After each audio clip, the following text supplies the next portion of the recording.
Bonjour mes belles lumières et bienvenue pour une nouvelle review. Aujourd'hui, je vous présente Yggdrasil, oracle divinatoire nordique.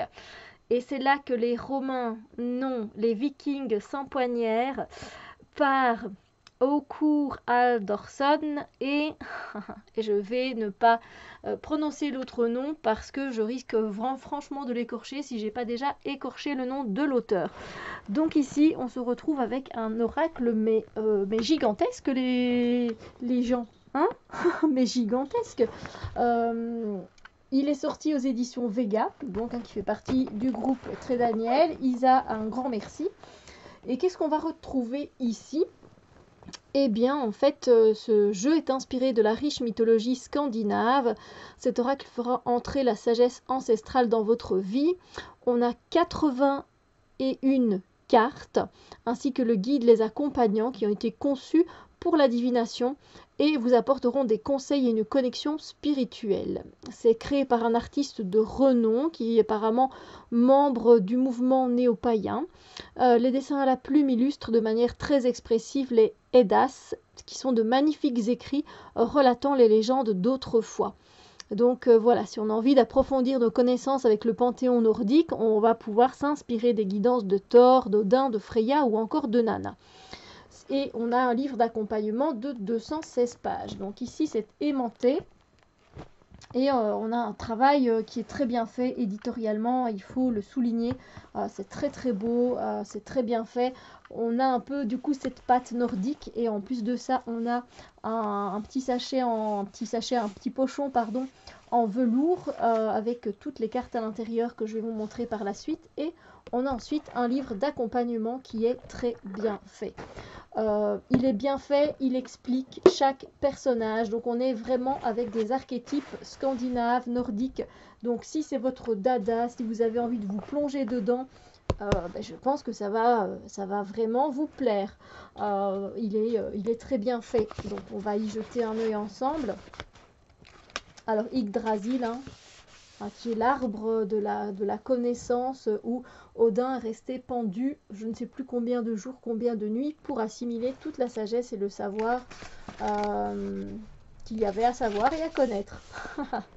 Donc ici on a une prédiction d'une prophétesse de l'Edda poétique, donc qui sont ces écrits. Voilà, c'est écrit, je ne sais pas, en certaines langues scandinaves et traduit en français. Alors, on a la présentation des cartes.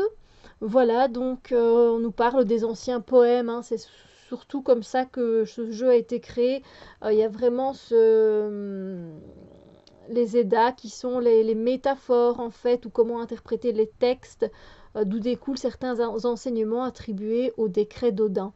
Voilà, donc vous avez un petit peu pourquoi.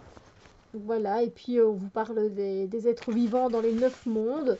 On a la prononciation des lettres typiquement islandaises. Donc voilà, c'était sans doute de l'islandais qu'il y avait juste avant. Comment utiliser les cartes. Le symbolisme des animaux, parce qu'il y en a évidemment beaucoup et c'est très intéressant. Ils en parlent ici, j'avais lu, il y a le serpent, je ne vais pas dire le nom, le dragon des morts qui ronge ses racines, l'écureuil énergique, Ratatox, qui porte des messages de haut en bas et vice-versa, des cerfs et des oiseaux comme le faucon situé entre les yeux de l'aigle, je ne vais pas prononcer le nom. Certains animaux ont un rôle important dans le Ragnarok, comme deux des enfants monstrueux de Loki, le loup géant et le serpent. Voilà, il y en a quelques-uns, mais j'ai pas envie d'écorcher les noms, donc je vous laisse lire.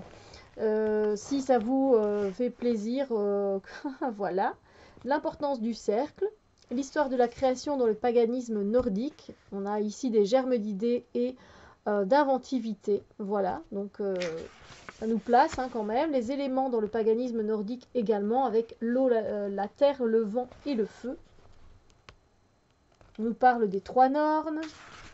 C'est très, très intéressant. En tout cas, je vous invite vraiment à vous plonger vraiment bien dans ce jeu si vous le prenez. L'importance du chiffre 9, parce qu'Odin est resté pendu 9 nuits et 9 jours avec 9 dieux qui survivent au Ragnarok.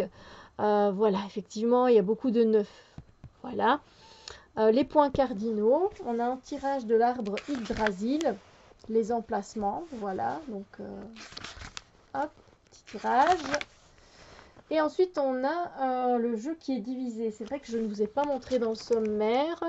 Pas bien, Steph. En fait, les cartes sont divisées en différentes catégories. On a donc le chapitre 1, c'est Asgard, le monde des dieux. Le chapitre 2, je ne vais pas prononcer, c'est le monde des géants. Le monde 3, qui est le monde des elfes lumineux. Le chapitre 4, le monde des glaces. Chapitre 5, le monde des hommes. Chapitre 6, le monde des nains. Chapitre 7, le monde des elfes noirs. Chapitre 8, le monde du feu. Chapitre 9, le monde des morts. Donc voilà, il y a 9 chapitres avec 9 mondes, hein, voilà. Et d'où on va du coup tirer les personnages, les archétypes nordiques. Voilà. Donc ici, on nous explique du coup Asgard, le monde des dieux, qui doit sûrement pas se prononcer comme ça, mais on vous le dit en islandais, hein, comment ça se prononce dans le livre. Si vous voulez faire un petit peu de langue scandinave, c'est plutôt intéressant. Et du coup, on a une petite intro et puis on a la carte en noir et blanc, mais c'est représenté en noir et blanc aussi. On a quelques mots-clés que l'on retrouve sur la carte évidemment, et on nous explique qui est Odin. Et à un moment donné, on vous dit s'il apparaît dans le tirage, eh bien c'est parce que par-ci, par-ci, par-là. Voilà, pour le consultant, la présence d'Odin dans le tirage signifie des avantages à tous les niveaux de la vie, ou venant de la nature même, ses corbeaux sont ses yeux et ses oreilles, etc. etc. Et c'est pareil pour toutes les cartes. Des fois, il y a un peu moins qui est expliqué. Ici, pour Frigg, il y a des choses qui sont un peu moins, un peu moins complet. Mais on a tout de même qui est qui et voilà quelle est sa signification dans le tirage. Donc, vous avez ça pour tous les 9 mondes. Voilà. Donc c'est bien fait, je trouve ça bien fait. Moi qui aime savoir c'est qui, si j'ai Irmine, c'est bien gentil de me mettre c'est qui Irmine. Donc voilà, on me dit que c'est le dieu de la réconciliation entre ce qui est au-dessus et en dessous du ciel et de la terre. Représente la tentative humaine d'établir un lien entre ces deux royaumes, etc. Donc voilà, je suis contente. Voilà. Et donc ici, on a un mot à propos des auteurs. Désolée pour ma voix qui se barre en cacahuète. Ça va aller. Donc les auteurs, en fait, c'est, je ne sais pas si c'est un père et sa fille, mais sont des artistes islandais qui travaillent en Islande, au Danemark, en Allemagne, qui adhèrent au paganisme, voilà, pratiqué par la communauté islandaise de la Zatrou, etc., etc. Donc voilà, comme ça, on a un petit mot, mais très bien fait. Je suis contente d'avoir ce livre dans ma bibliothèque, on va dire. Parce que c'est intéressant. Et quand c'est intéressant, il faut le dire. Ensuite, on va se pencher sur les cartes. Alors, les cartes sont donc en noir et blanc. Alors, si vous me connaissez, je ne suis pas une fervente adepte des jeux en noir et blanc. Parce que pour moi, c'est moins vivant, c'est moins dynamique. Voilà. J'aime les couleurs flashy, que ce soit bien coloré, que ça m'emporte et que ça me parle, vu que j'aime beaucoup la chromothérapie et jouer avec la couleur. Et si on a avec du noir, avec du blanc, plutôt même grisé, j'ai envie de dire. Mais c'est vrai que ça a son charme, j'ai envie de dire, par rapport au monde nordique. Vous voyez ce côté froid, ce côté un peu distant, ce côté particulier. Je trouve que ça matche bien. Voilà, même si moi je ne suis pas fan particulièrement, mais par contre je suis fan des dessins. Les illustrations sont magnifiques. J'aurais tellement voulu que ce soit en couleur, je ne vais pas vous mentir. On a donc les 81 cartes donc avec une bordure argentée et la grandeur des cartes, une taille d'oracle bien sympathique, pas trop grand, pas trop petit. Le dos des cartes avec des runes et avec toute une symbologie, c'est bien Steph, une symbolique mais nordique, hein, voilà, avec les dragons, etc.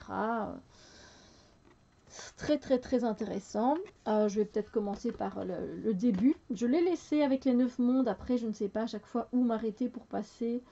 Il me faudrait peut-être le livret pour savoir où m'arrêter. Voilà, ainsi je peux vous dire, ben, c'était le monde, et c'était le monde, et c'était le monde. Du coup, on va commencer par Asgard, le monde des dieux. Ok. Alors, on a d'abord... Je ne vais pas prononcer, par contre, les noms. Bon, oui, Odin, je peux encore le prononcer. Mais voilà. Mais regardez la beauté. Donc, comme vous le voyez, on a de très très belles illustrations. Waouh! Allez, avec Freya, on a ici l'amour, la fécondité, la sexualité. Regardez la beauté. La beauté, et je suis très contente qu'on vienne un peu nous expliquer. Je vais prendre une carte comme ça au hasard. Je ne vais pas vraiment tirer une carte, mais à un moment donné, je vais m'arrêter sur une carte et je viendrai vous lire. Comme ça, vous avez une idée de comment c'est apporté dans le livret. Donc ici, on est toujours sur le monde des dieux, hein, bien évidemment.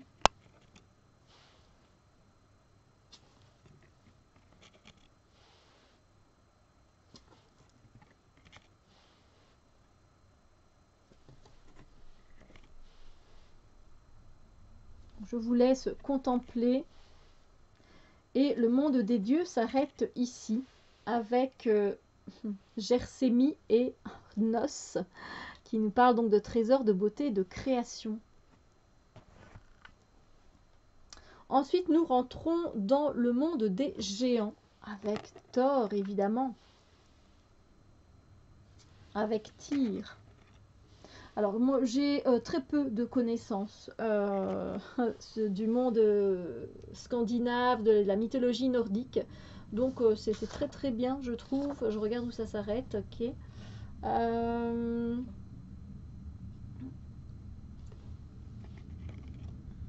Bon, c'est toujours le monde des géants. Alors, ce qui est un peu dommage, c'est que vous voyez comme c'est dessiné comme ça, enfin en noir et blanc, il y a des choses qui se passent. Il y a beaucoup de choses qui se passent. Il y a plein de visages, etc. Donc voilà, il faut porter un petit peu du coup son attention, ses yeux pour bien voir certaines choses, alors que dans d'autres c'est beaucoup plus évident. Voilà, donc on a ici terminé pour le... Non, on n'a pas terminé. C'est toujours le monde des géants, ici. Oui, toujours le monde des géants. Voilà. Alors maintenant, nous allons rentrer dans le monde des elfes lumineux. Et j'ai bien envie de prendre, de m'arrêter à un moment donné. Je ne sais pas laquelle, on verra.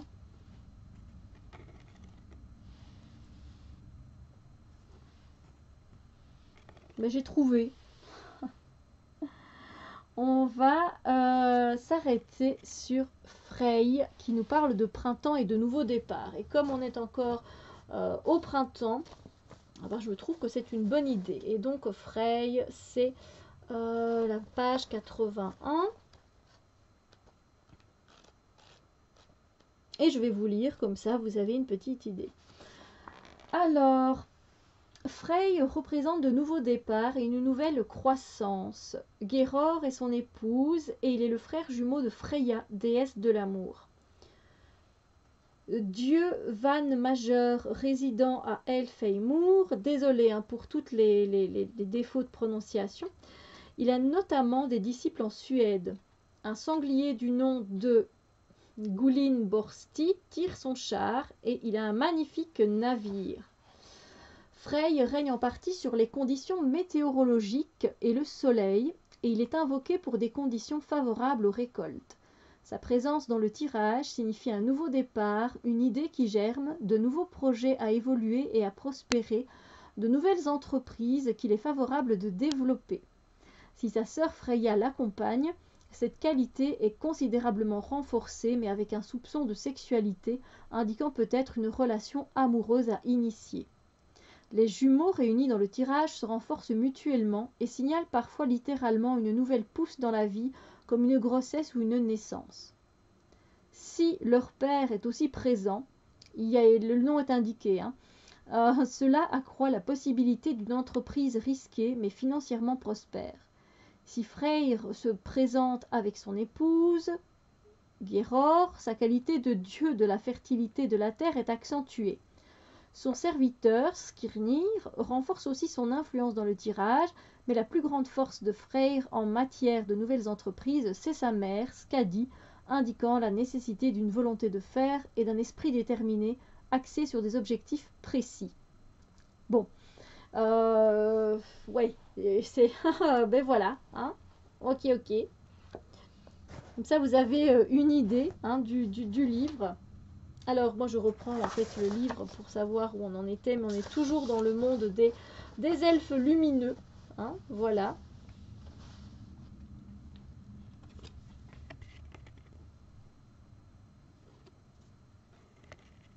Mais de très très belles illustrations. Après, je ne sais pas comment il vous parle. Je suis curieuse de voir comment ça vous parle. Alors, maintenant, nous allons rentrer dans le monde des glaces.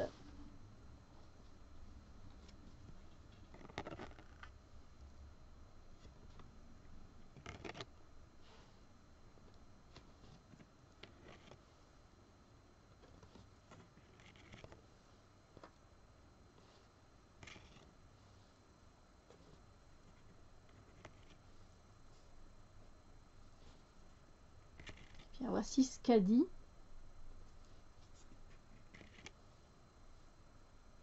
C'est très beau. Après, il y en a que j'aime un peu moins, par exemple, comme cette illustration, je l'aime un peu moins, par exemple. Mais dans l'ensemble, ce sont de très belles illustrations. On arrive maintenant dans le monde des hommes.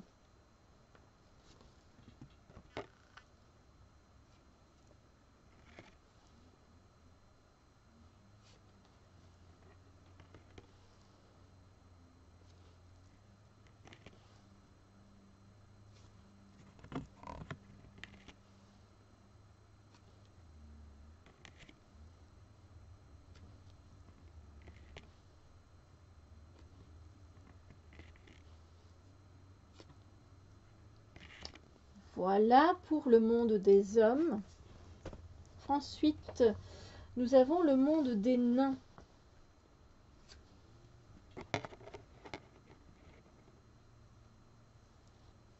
J'espère que vous voyez bien.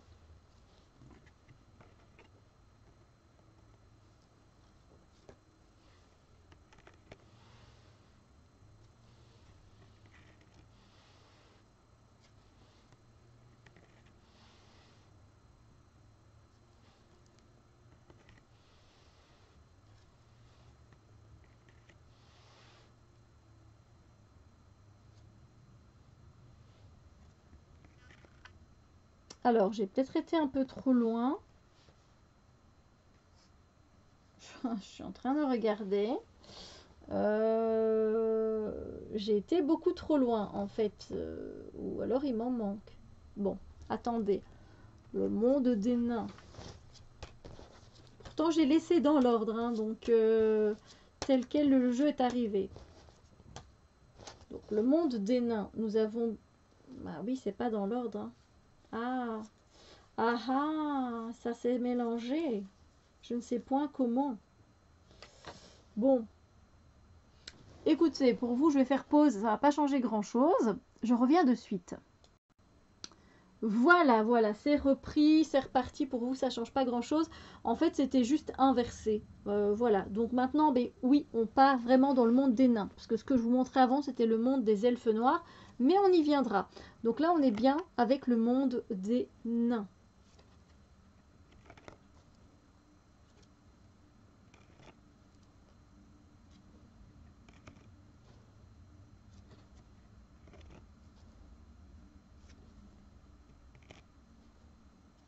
N'hésitez pas à faire pause, bien sûr, pour regarder beaucoup plus en détail les dessins.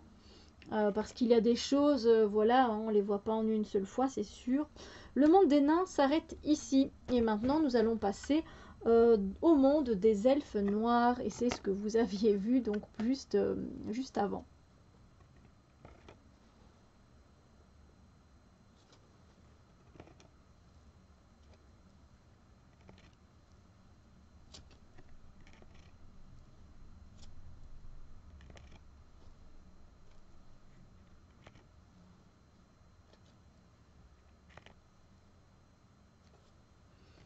Voilà, ça s'arrête sur cette règle des 3. Ensuite, on a le monde du feu.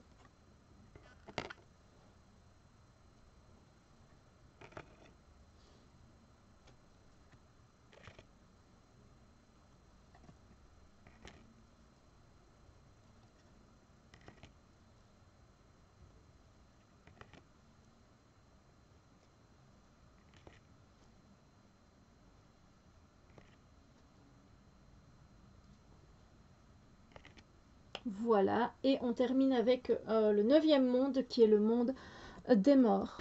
Voilà.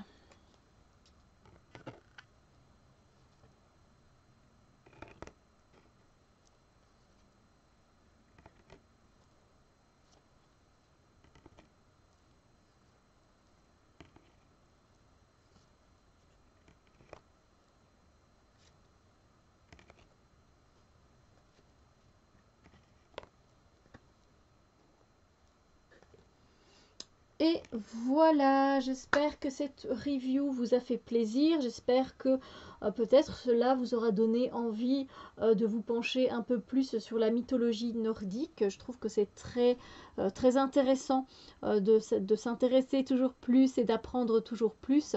Donc voilà, j'espère que vous vous portez bien et je vous souhaite évidemment une merveilleuse journée, soirée, matinée, etc. Et je vous fais de gros bisous lumière. À bientôt!